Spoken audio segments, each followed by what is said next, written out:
La Philharmonie de Paris est touchée depuis maintenant plusieurs mois par des grèves ponctuelles menées par les ouvreurs. Le plus souvent salariés, ils dénoncent des mesures coercitives contre le droit de grève. Nous sommes partis mener l'enquête. La Philharmonie de Paris, au lieu de la culture parisienne, est touchée pour la première fois depuis 1995 par un mouvement social.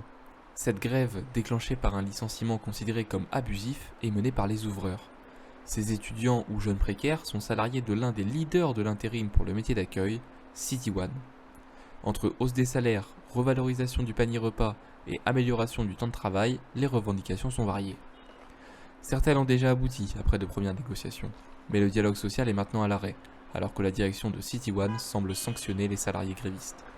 Afin de mieux comprendre la situation et les revendications, nous sommes allés rencontrer Martha, une salariée en grève. Une amélioration des conditions de travail, aussi de la manière dont on est payé, de comment on est payé. Oui, il y a eu plusieurs interventions, par exemple une responsable qui a dit ta gueule à un gréviste. Il y a un responsable de la Philharmonie qui est venu et qui a dit oui, de toute façon vous allez finir par tous être virés. Un peu de la pression mise de la part des responsables. Ces contrats mensuels, faits pour être renouvelés et modulables, n'ont pas été reconduits pour 3 grévistes figurant parmi les plus expérimentés. Cela fait que de plus en plus de créneaux sont laissés vacants, sans ouvreurs. En septembre 2022, avant la grève, seulement 3 créneaux étaient vacants. En décembre 2022, en période de grève, près de 50 créneaux sont vacants, soit plus de 16 fois plus de créneaux vides.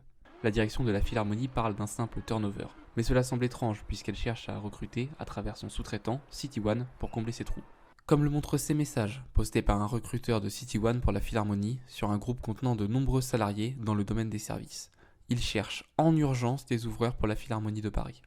City One a fait le choix de trouver de nouveaux employés sans les former plutôt que de reconduire les contrats d'employés grévistes accomplis dans leur travail. Cette décision est considérée comme une forme de licenciement par les grévistes. C'est une forme de licenciement parce qu'on a des contrats au mois. Du jour au lendemain, les contrats n'étaient pas renouvelés alors que voilà, ça faisait des mois et des mois qu'ils travaillaient à la Philharmonie. Les grévistes ne reçoivent plus les mails des créneaux pour travailler, ils ne reçoivent plus les questionnaires de disponibilité pour les concerts. Quand il y a des agents qui sont absents à la dernière minute, les remplacements ne sont plus accordés aux grévistes. En effet, quand un ouvreur ne peut finalement pas assurer son créneau, il est d'usage qu'il propose à la responsable le nom d'un agent disponible. En temps normal, l'agent disponible est d'office mis sur le créneau vacant. Mais depuis la grève, il existe une nette différence de traitement entre grévistes et non-grévistes. Bonjour, je cède 2 créneaux, samedi 3 décembre de 19h à 21h en salle de concert. Martha est disponible pour me remplacer. Et dimanche 4 décembre, de 16h30 à 22h30 en grande salle Pierre Boulez, Mathieu est disponible pour me remplacer. Bonjour, merci pour ton retour. Je m'occupe de trouver le remplacement pour la salle des concerts. Mathieu, tu travailles sur le créneau suivant. Dimanche 4 décembre, en grande salle Pierre Boulez, de 16h30 à 22h30. Ces mails échangés entre Martha et le responsable montrent une discrimination évidente à l'encontre des grévistes. L'ensemble des comportements de City One pose question, autant sur le plan légal que éthique. Le non-renouvellement des contrats, les comportements déplacés ou encore le refus d'allocation de créneaux semblent être symptomatiques d'une stratégie pour faire échouer la grève. Selon les grévistes et les syndicats, il s'agit de mesures coercitives au droit de grève. À ce sujet, la direction n'a pas souhaité nous répondre.